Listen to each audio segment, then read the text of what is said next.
Now I want to talk about the pros and cons of the Driving Force GT.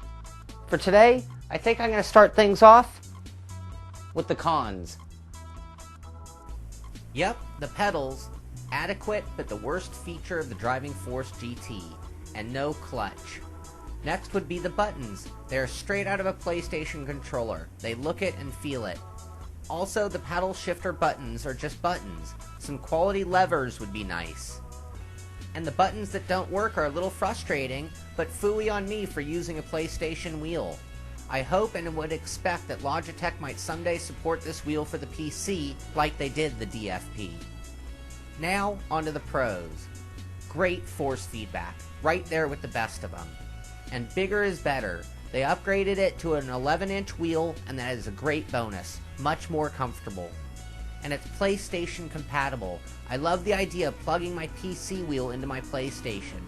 Darren and I played Gran Turismo 5 Prologue at the Game Developers Conference. This wheel and that sim are bridging the gap from consoles to PC sims. And next, very easy install. This wheel is as close to plug and play as you're going to get and mounts easily to most desks or sim rigs. Despite being cheap and some of them not working, there are plenty of buttons. I was able to map every sim control that I needed right on the wheel. And lastly, this is one badass looking wheel. It looks like a racing wheel, and with racier buttons would look lifelike.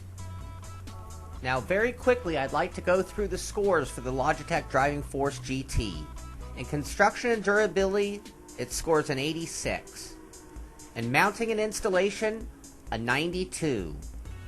The rating for the wheel itself is a 94. However, the rating for the pedals is only a 79. In overall functionality, it scores an 88.